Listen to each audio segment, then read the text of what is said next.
That's the biggest opportunity I think that I see missed in America and in American sales and marketing. Most of you are talking to extroverts because you are led, or the sales part is led by an extrovert preferencing person. There's not this pause and going, there's a lot of credibility to quickly pick up if we just empathetically curtail our communication for a different personality type.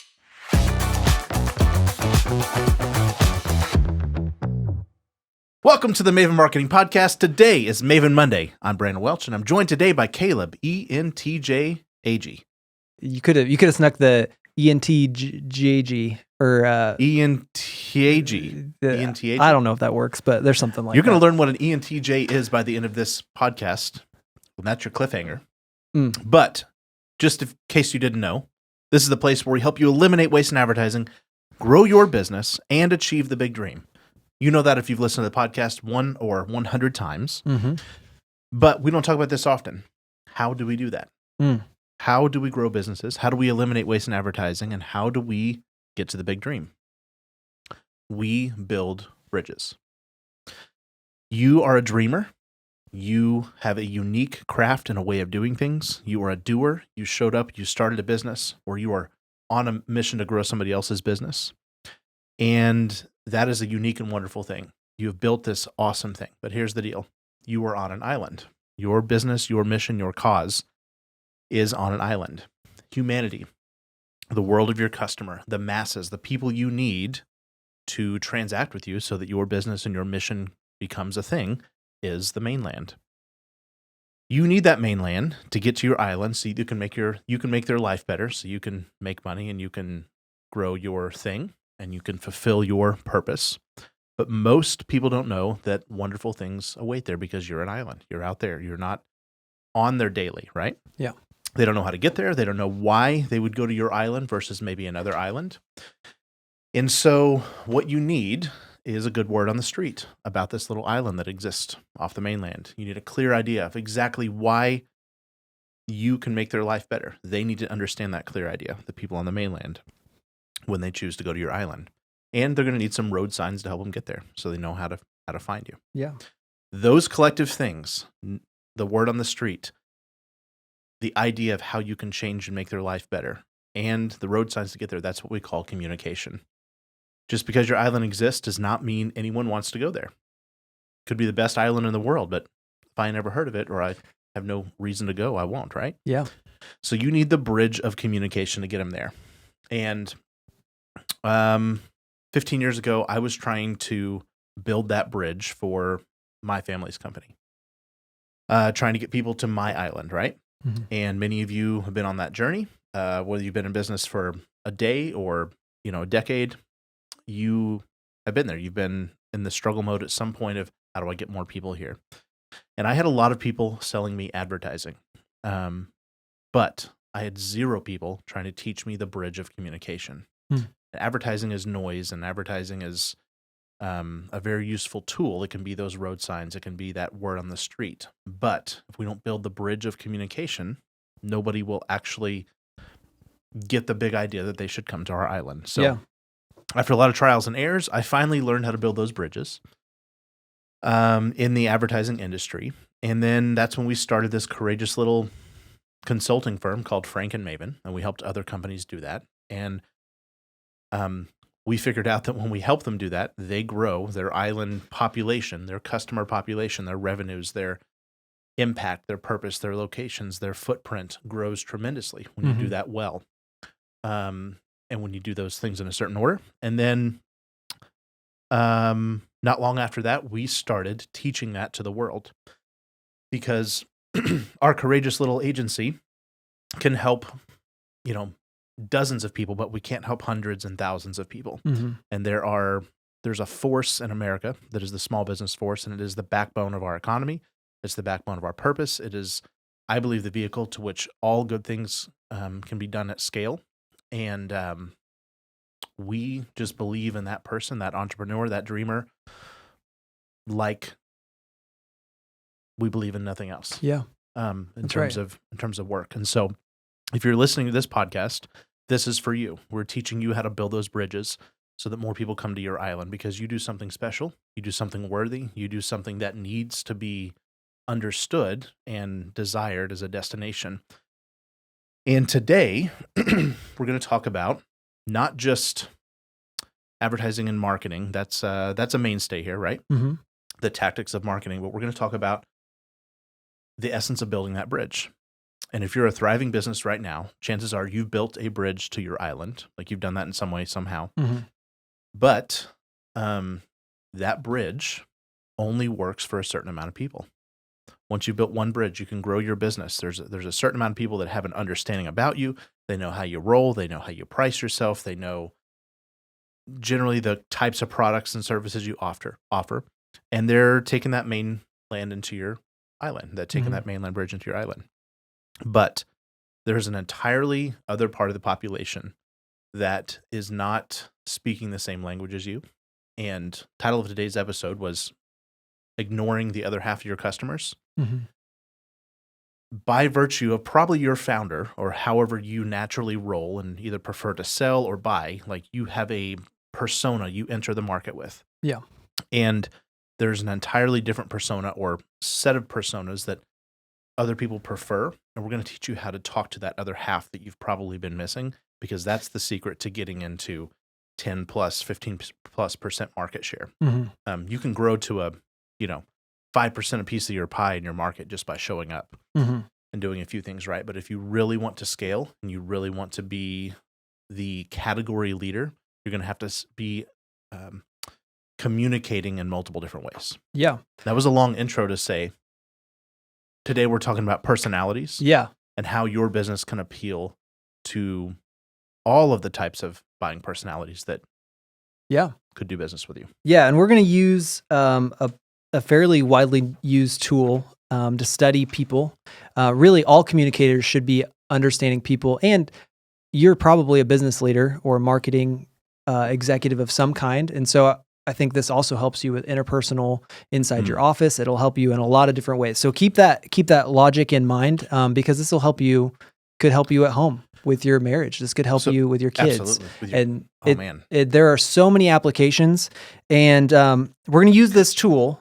We're going to obviously bend it toward marketing and advertising, and how we would communicate with people, but also keep in mind the people in your life that would fit into each of these categories. So Myers-Briggs, if you're not familiar, it's the most widely used personality tool, I think, in the world. Yeah. I don't know of another one that would have the database and the history. Yeah. Originates from the 1920s, the Carl Jung personality indicator type. Yeah. Chances are, if you've ever been to a seminar or ever had any sort of corporate training, you've heard of Myers-Briggs or MBTI, and it's the 4 letters. And we're not going to go too nerdy about that, other than just how it immediately applies to how you're either selling or crafting your messaging in your business. Yeah. But on the other side of this, if you get this right, because there's a personality type that most companies get right, but there's another personality type that there's a whole group of people begging for people to communicate to them in this way. And if you're the one that figures that out, you will just be instantly preferred, and your reputation will scale beyond what you thought possible with your current way of doing things. Yeah. That's the promise. So Brandon mentioned my, personality type indicator. Usually it shows up in some combination of letters. So if you're unaware of this, he said I was an ENTJ. Yeah. I actually, fun fact, it's kind of a range, right? You get a percentage on either side of it. So you've probably heard those before, and you're like, if you don't know, you're like, I don't know what those letters mean. We're not going to dig into all of what those letters mean. There are 16 different combinations. Yeah. If you want to, you can go take the test on 16personalities.com. There's a link popping up right now. Thanks, Nate, the camera guy. And Thanks, Carter, the camera guy. Really, in for Nate. Yeah, these are preferences. So everybody can do both. This isn't like it's just how you will more naturally be inclined to lean. And that's what it measures, kind of a percentage, like you lean more. For the first stop we're going to hit is extrovert and introvert. Yes. And this is going to be a big one that we're going to dig into. And so first, one last disclaimer. Okay. One last disclaimer before we get to the meat. Okay. We're using Myers-Briggs because it's the largest database of actual humans. There's over 100,000 people that the MBTI has in its database. And what we're doing is studying when people get into this. Myers-Briggs measures communication style, like what your preference and styles of communication, your decision-making style, and then how you process information. And that's kind of what these 4 letters point to, okay? So, big idea. You are probably speaking to one kind of dominant personality style, and we're going to teach you the other side so that you can align your marketing communication for that.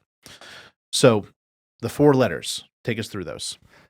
The 4 combinations of letters? 4 combinations of letters with MBTI. We have extrovert and introvert, sensing and intuition. E-I, That's right? E or I. You're an E. Sensing, yeah, I'm an E. You're an E for sure. I actually am right in the middle on those 2. I can trend introvert sometimes. Sensing and intuition, that's S and N for intuition. Thinking and feeling is T and F.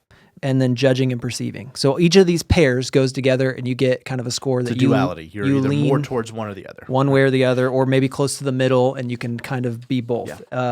So a good way to look at that is in your most natural state, which one are you going to lean into? We're going to explain what each one of those are, but it's not a prescription that you're this way and you're only this way. It's just what's more likely. What muscles are you most likely to use? And more importantly, what muscles is the person you're communicating with more likely to use? And this is what we're really focused on, is not ourselves. You can use this to help yourself understand yourself.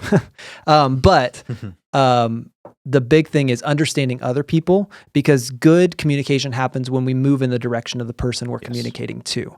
It's not me communicating to Brandon the way I like to be communicated to. It's me communicating to Brandon the way he wants to be communicated to. Because when you remove friction of communication, big things happen. They happen faster, they happen more joyously, and they happen in a way that produces a wonderful reputation and working relationship.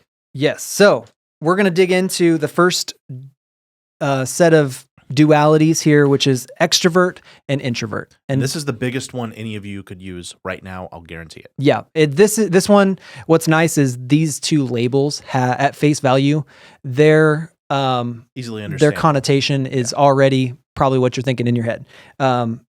This is really how people think or process information. It's where they do it. It's either with whether they process it out loud, dialogue, that would be an extrovert, or inside, like this entire podcast, or inside their head first, and then it'll show up out loud or in a different form. And so, couple of qualifiers. You might have heard of introvert, extrovert, and you go, "Oh, he's an introvert because he's shy and he doesn't talk much." And it's like, that can be true. Yeah. That may be a sort of a default disposition of somebody who's introvert preferencing. However, some of the it's where you process information. It's where you recharge your batteries. Yes. And so I'm going to venture to say most stereotypical frontmen, sales guys, like ambitious guys who jumped out, started their own company, were never afraid to go out on a sales call or whatever, or never afraid to just talk at will. That tends to be a lot of your people that step out and start a company. It doesn't have to be, but the ones we think of and the ones that are probably, I guess, more poised to lead sales and would probably be listening to this podcast because of the more marketing-minded folks. Painting with a very broad brush there, but I'm saying it's very natural when we talk about the topic of sales and going and getting customers to think, oh, that's an extrovert's job. And it probably is a place where an extrovert could thrive more naturally without training. However, the most brilliant people, the most brilliant speakers that I've ever met, and the most really accomplished salespeople I've ever met are often very well trained and skilled and like focused introverts who just learned and frankly they learned it better. They're careful with words, and so therefore they ring truer, right? This is not me. This is the opposite of me. But they chisel things in a way that are really good. So it doesn't mean that you're don't hear me wrong, that you have to be an extrovert to be a salesperson or business leader. But I'm saying most naturally, businesses that are aggressive at sales are probably led or filled in their sales teams by extrovert preferencing people. And that's what we think of sales. We think of, come to my house, sell me something, or come to my office. We'll talk about it. Okay? Yeah. There are certainly ways to be excellent at that. But here's the thing. 50.1% of the population is extrovert preferencing, meaning they would be fine to join you in that external exchange of dialogue. The other 49.9 is introvert preferencing. Mm-hmm. Yeah. Meaning they would prefer not to do that. Yep. What would they prefer to do instead? Communicate, in written communication a lot of times. They want to have time to wait and process, because a dialogue back and forth does not give them the time to properly think through what they want to say, and they want to articulate it clearly and carefully and then give it to you back all at once. And so you can typically spot an extrovert because they'll start the discussion, they'll talk. These are the people saying, yes, come on out to my house. Yeah. I'll be there Tuesday. They want the dialogue. They want face-to-face conversations. They'll have, 25 passing ideas on the way to the one. And the first 24 ideas that they passed by, they were not intending for anybody to grab or care about. It was literally just them processing out loud. They acknowledged in their brain that all 24 of those were bad ideas, but yes, putting that in quotes. And they bounce it out in the room just to see how it sounds. Is this good? And they had no intention of that being the idea, but then maybe it leads them to the last idea, which was the final good idea. Yes. And so that's how you can kind of spot an extrovert. It doesn't matter if you're selling homes or home improvement or legal services or anything like that, or even in B2B world. It's like that person who showed up ready to do that needs that dialogue, and definitely either learn or put an extrovert with them. Yeah. But the other side, the introverts, introvert preferencing folks, which is the ones, the prospects we probably at large get less excited about because they're not meeting us at that energy. They're like, wait, hold on, slow down. Yeah. And those get labeled in the sales world as tire kickers or cold feet, or man, put a guy who's a very talented salesperson in front of that person. They're crippled because their superpower is lost on that person, right? Yeah. And they're probably, in a lot of ways, shooting themselves in the foot because they're selling the way they want to be sold. Yes. And so an introvert's going to wait to initiate discussion. They're going to, an interesting thing is they're going to give monologues. An introvert will wait and process all of their thoughts, and then they will talk all at once because they've decided. They're not waiting for a bounce back and forth. They're going to decide what they think inside their head quietly, not with their mouth, and then it's going to show up all at once out loud, or in a long email, or in a text message. You're going to see it just show up in a monologue, as we would say. So yeah, and the extrovert, the uneducated extrovert, just hears them finally talk, and they want to start jumping in, interrupt their sentences. Oh yeah, I know that. Oh yeah, my sister did that. Oh yeah. And it's like, that is death to an introvert's train of thought, right? Yeah. The introvert is like, okay, it's now my turn to talk. Mute you, and can I talk? Yeah. And they're probably not naturally the most loud people because they are, frankly, they're smarter than that. Their emotional intelligence and their communication style and sort of the way they see the world is processed and polished, right? Yep. So how do you know? So the thing to do, we'll get to cut to the end for real quick, and then we'll come back and go right back through it. But the goal is to know when you're talking to an extrovert and to match their communication style, or when you're talking to an introvert and match their communication style. We're going to give you some rules for that in a second. But how do you know early on when you're talking to either one of those particular types? Yeah, I think you can. The first one is actually eye contact. I have a personal theory. Nobody has written this. Extroverts look at your mouth. Yeah, I do. Introverts look at your eyes. Yeah. I have noticed that. That is a Caleb original theory. That's not documented anywhere, but you heard it here. Copyright, trademark. No, I'm just kidding. Extroverts look at your mouth because that's where they want to process. Introverts are looking at your eyes and, in theory, looking into your brain because that's where they think you're going to process things. It's creepy. Don't do that to me. And so that's actually a first giveaway for me. So if somebody notices your eye color, you might be talking to an introvert? Yes. There's one clue. Right before that, I would put people who have reached out on your website with text or form fills. Not as a hard fast rule, but they're probably more introvert preferencing, more introvert comfortable. Especially if you are open at those hours. Yes. Obviously, if they filled out a form in the middle of the night, that's different. Yeah. But if it was daytime business hours and they chose to fill out the form instead of picking up the phone to call you, it's a pretty good indication of one or the other there. Yep. And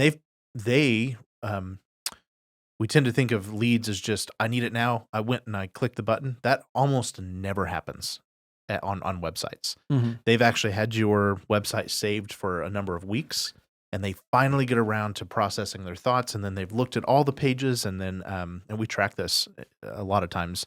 They're consulting review sites, and they're doing all those things that what are they doing? They're internally processing. But if you got a lead in the middle of the day that came via website or a text or a written communication thing, probably an introvert.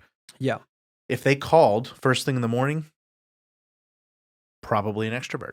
Mm-hmm. So just right there, just by sourcing, maybe you as a leader, you go, you know what? I have somebody who's really good with details and who's really good at texting and punctuation and bullet pointing and doing things. I might toss my text-based leads to that person, and I might hand the phone off as fast as I can to an extrovert when they call. Yeah. That's just if you got multiple people on your sales team. Yeah. Both are good, by the way. Yes, both are good. And like we said, there's less than 0.5% of a difference in this dynamic. And so some things you can do, extroverts are going to prefer spontaneous verbal information and feedback, and active participation in the process. And so you want to make sure that you give them the ability to verbally spar with you. And that's a really powerful thing. So one, obviously call them. That in marketing and sales, you're going to call them. That should be your number one thing. If you're only emailing and texting your customers, you're missing that extroverted half of the population.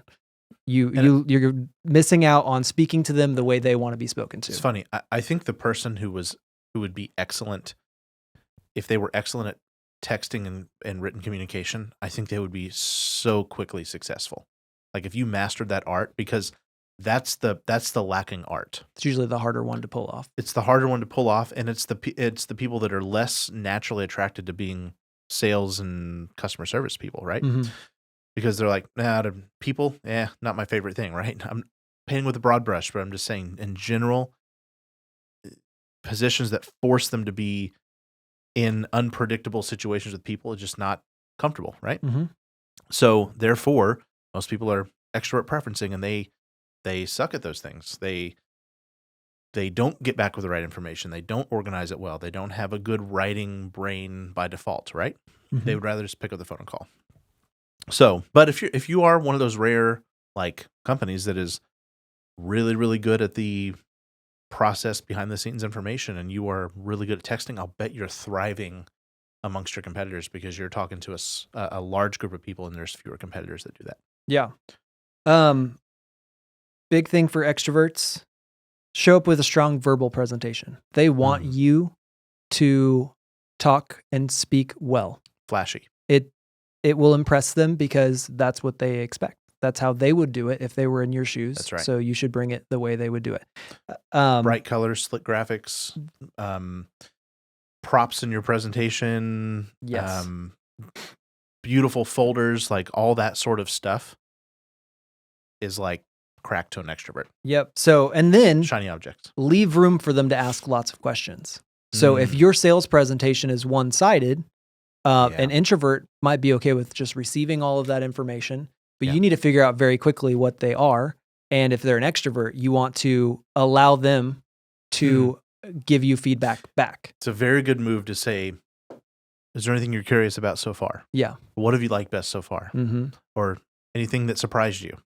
Like those are extrovert cues. Inversely, and this has actually got me in trouble a couple times. I didn't properly associate that I was in a room full of introverts when we were making a presentation. And I was like, what do you think? What do you like the best? And afterwards I learned that they thought I was manipulating them. Like that was the most uncomfortable thing. And I was just looking for dialogue, right? Yeah. I was being selfish in my communication style. Now, a pause and go and read the room for just a second. Probably if there's somebody wearing more muted colors and they have a reserved way about them, probably if they showed up on time, probably if they, were taking detailed notes while you were talking, that's a cue to not open that dialogue. You might be kind and say, "Are we good so far?" And they're just going to give you a nod and say yes. And because they're processing, don't ask them to tell you what they think yet. Yep. What they will do. So if we switch over to introverts, obviously for initiating discussion, text and email are always powerful here.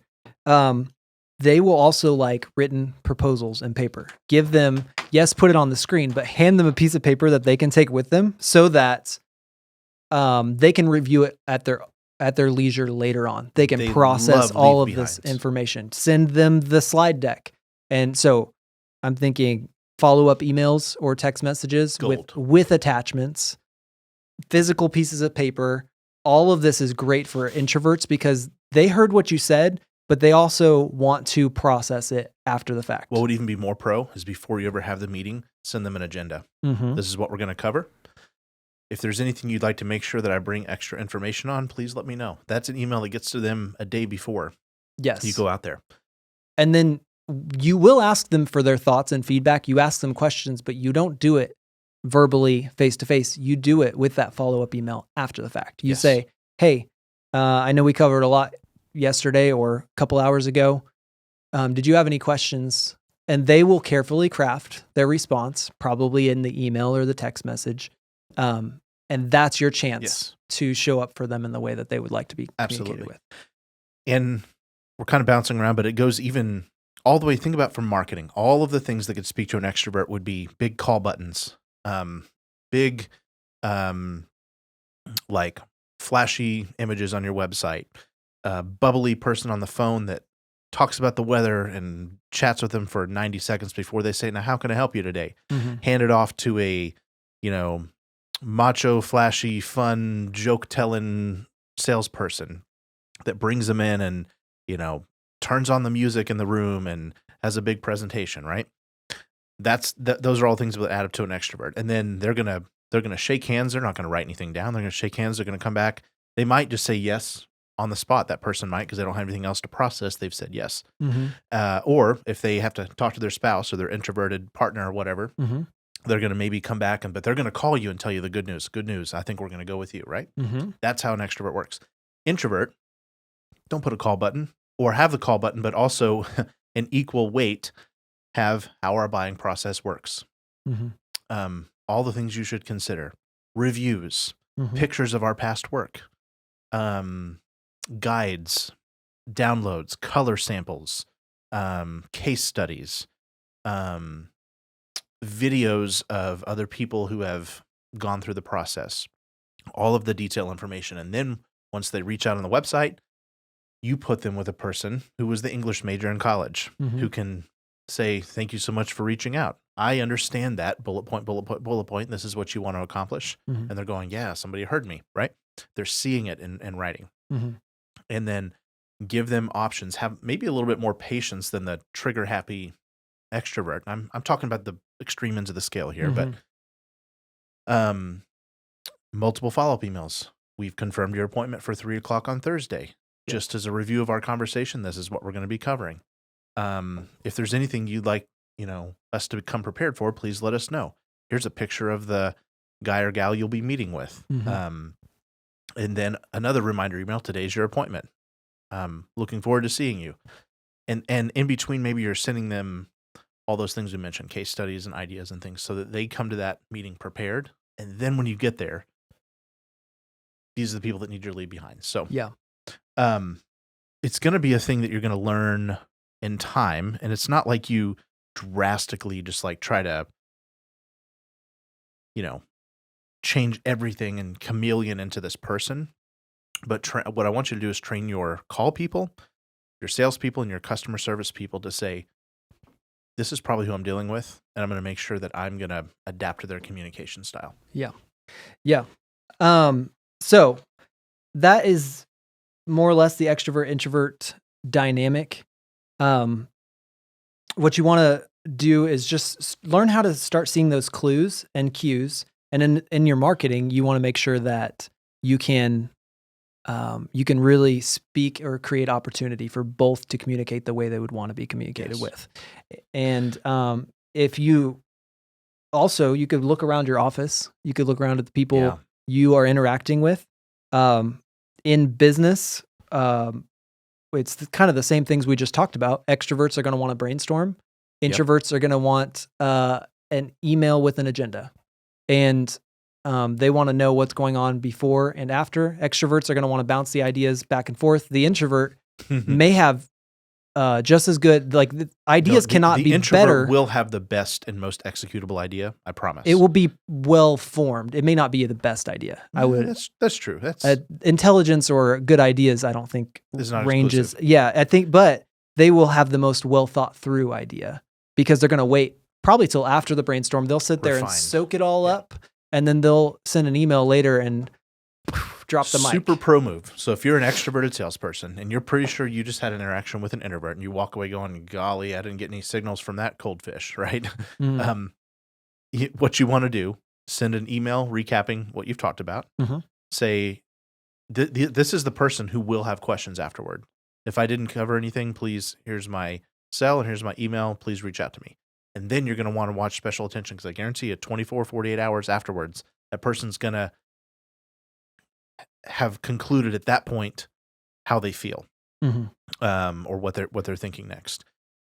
And so the follow-up text, follow-up email is actually really appreciated by that person, by that introverting person. By the way, if you weren't sure in the dialogue, maybe an introvert preferencing person was really good at, bubbly exchange because that's a skill that they've mastered or whatever. Yeah. Muted colors, reserved styling, refined expression.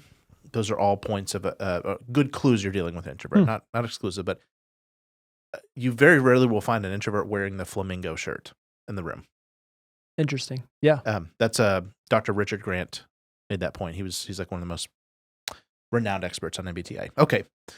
We've spent a lot of time on introverting, extroverting, preferencing people because that's the biggest opportunity I think that I see missed in America and in American sales and marketing. Yeah.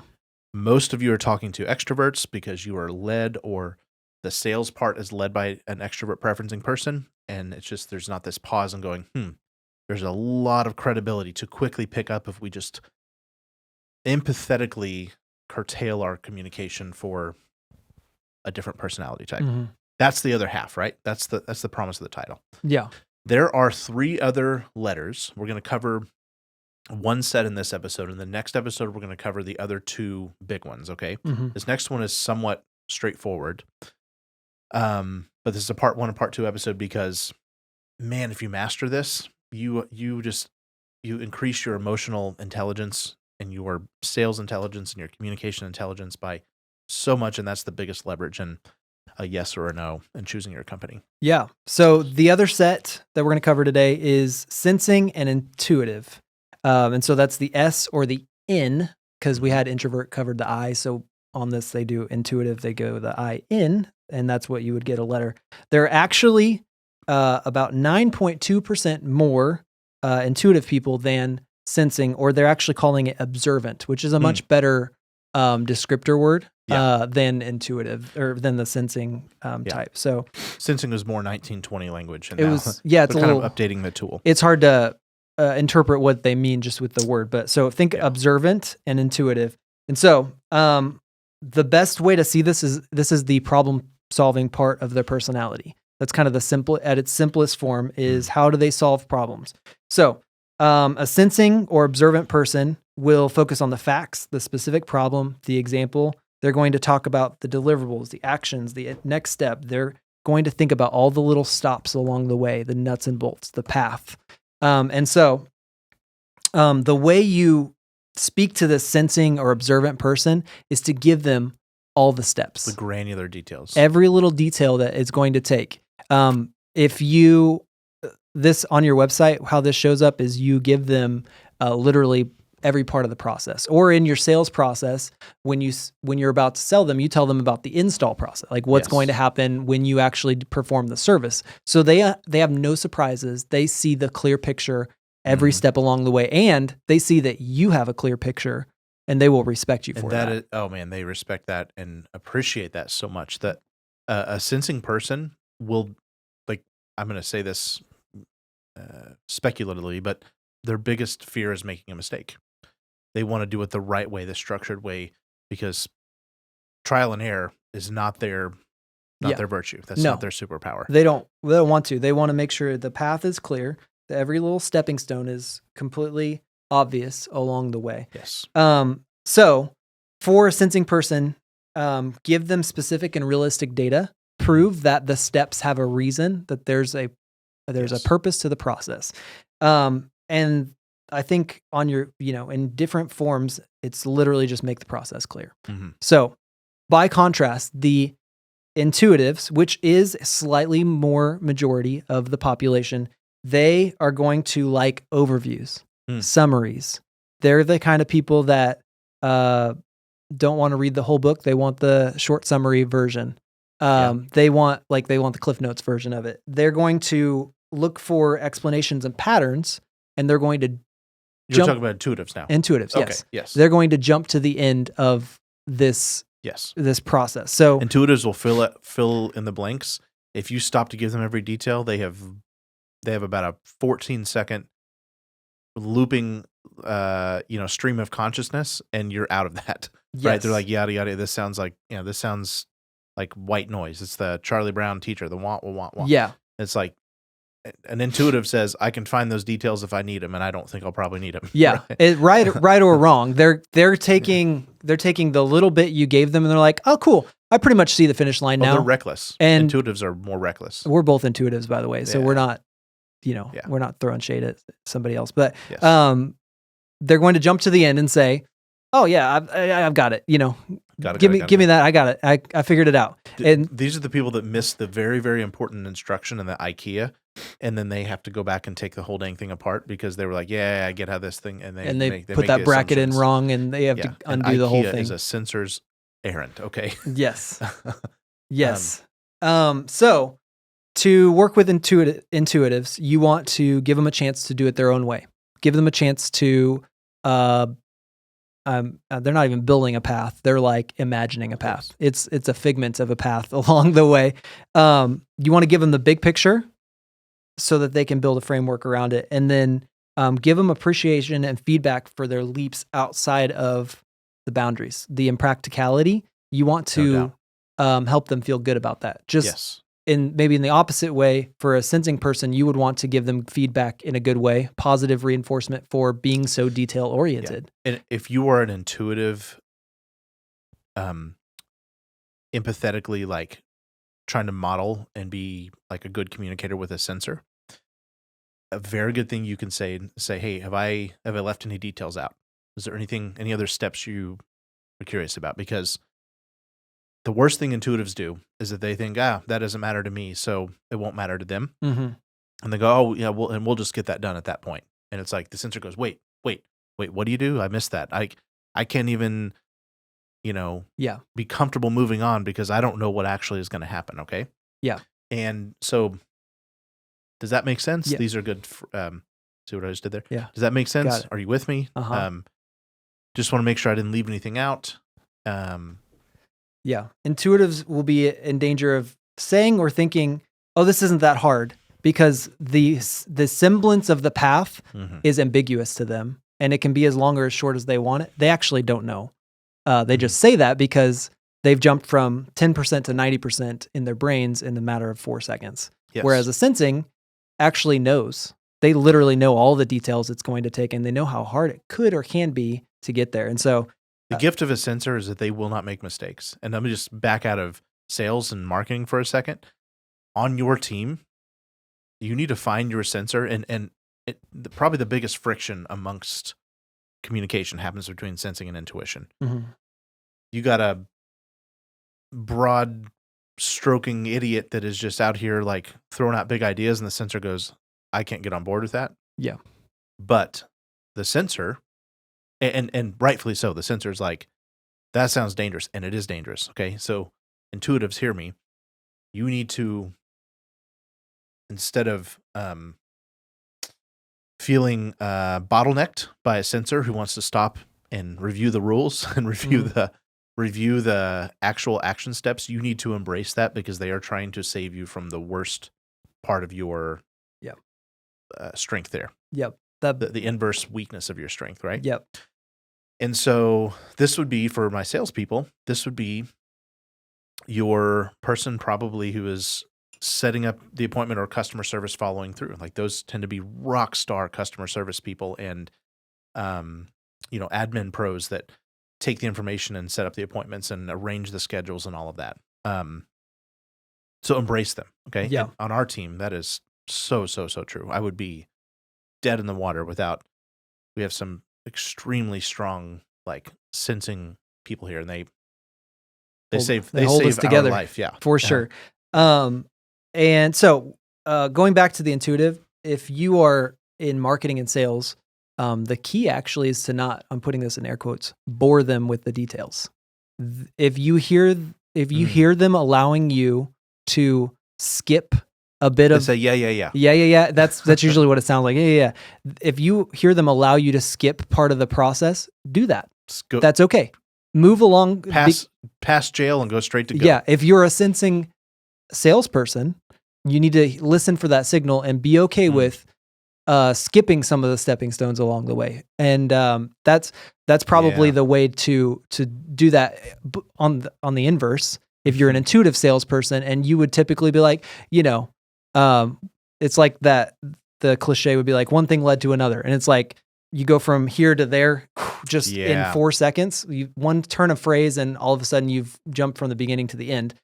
If you pick up that it's a sensing person and they're like, have this confused look in their face, you need to go back and lead them to the one thing led to another. Cause it's not one thing to another. It was 200 things led to the other thing. And you need to make sure you lead them down that path. Yeah.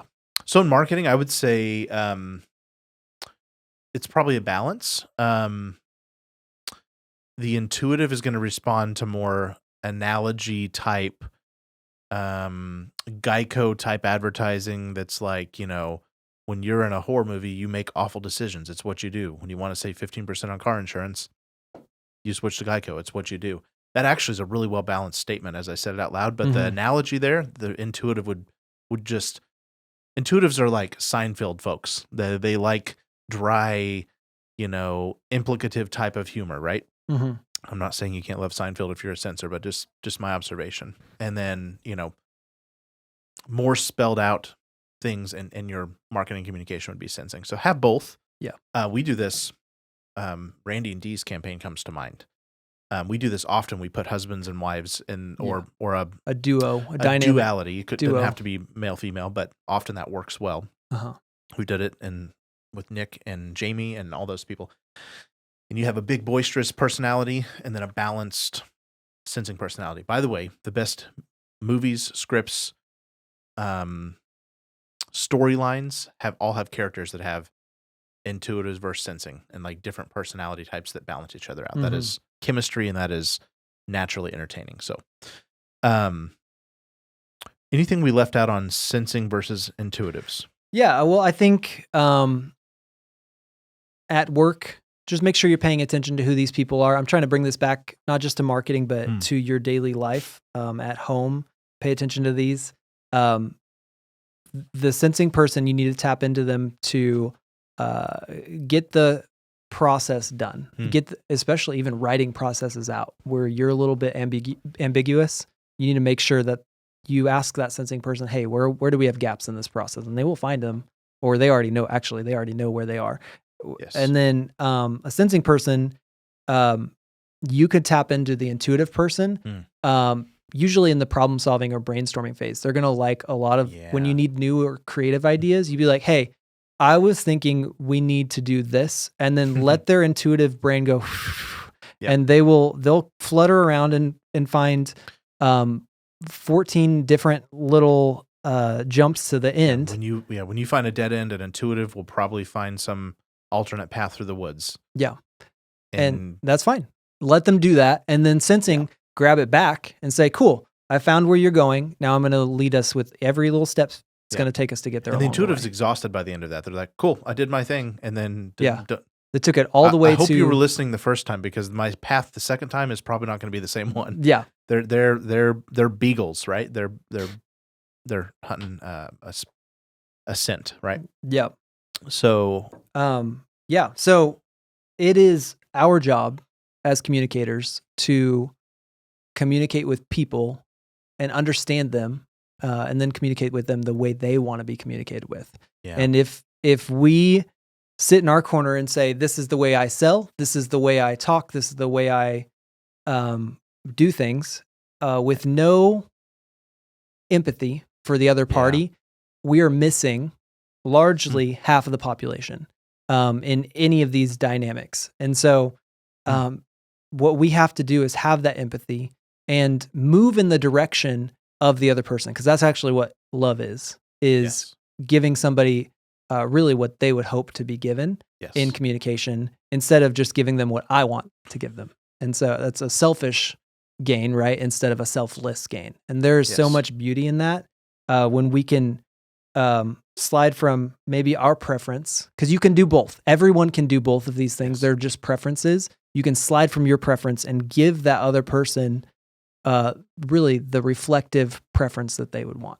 Yes. I'm not asking you to not be yourself. I'm just asking you to show up for them. Yeah. That is the definition of compassion. That's the definition of good leadership. That's the definition of an emotionally intelligent and communication intelligent person. And those are the most effective people. Yeah. Like, nobody wants to be around a polarizing, one-way steamroller or reverted individualist communicator. They make good news headlines, but that's about it. Yeah, that's right. I want to give an example because we have one of the most brilliant introvert intuitive people that I know in this room. And that's Carter. Carter, the camera guy, is filling in for Nate. He's a stunt double today. Pseudonym. And I don't do this enough, but when I have the, wit about me to go about doing this, anytime we're in a brainstorming session and I go back to Carter, like, I'm extrovert intuitive, and it's like, whatever happened in the room is like, cool. Don't ask me what happened in 5 minutes, because it's gone. It's in. That was a high frequency processor. But when I want to go back and get the better answer, call up my buddy Carter and I say, what did you think about this? And he always has something that is refined and it's like, yes, processed and actually ready for action. So within the 16, love you, Carter. Within the 16 personality types, you're going to, if you study this, and we have a book that we're going to give away. It's called The Art of Speed Reading People. Best book I've read on this.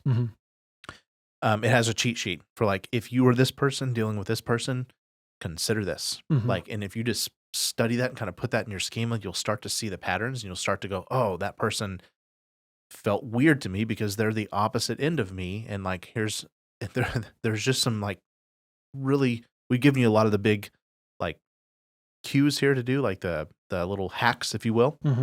But if you do that across your sales and marketing, you're going to build more bridges to your island.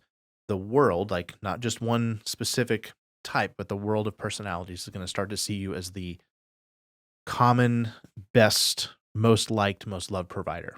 And I have some other theories about that, but that's going to happen for you if you do this well. So in recap, if you're dealing with extrovert person, keep doing your phones, keep doing your flashy presentations. Know quickly when you think you're dealing with an introverted person, make sure you're doing those follow-up emails. It's not a bad thing to do for everybody. Yeah.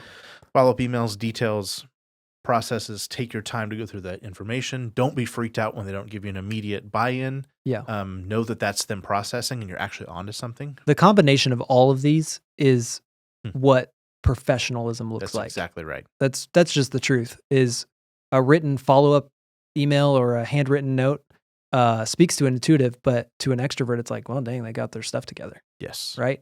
Yes. All the way around. Yep. And those sensors, extra details, intuitives, let them make their own conclusions. You master those two things, and the two things we're going to talk about next week, you are going to be an unstoppable force in getting people to your island, to your business, to your cause, and it's going to be wonderful. Hey, the first person to send us some feedback about this episode, we're going to send a copy of The Art of Speed Reading People, which we've put in the comments here. You can buy it. You should definitely buy it. You should buy it for your team, and you should watch and study this thing as a team. This will make your whole organization better, this emotional intelligence. But we're going to send you our favorite book on that. All you need to do is send an email to mavenmonday@frankandmaven.com with one comment about the episode, maybe how you're going to use it, what you liked, or maybe you can give us some like constructive criticism, especially if you're introvert. That's right. Processed criticism. Yeah. And we'll ship you that book, and we can't wait to do that. So That's right. We will be back here next week with the other part of how to talk to the other half of humanity, and every week talking about real life marketing questions, because marketers who can't teach you why Are just a fancy lie. have a great week.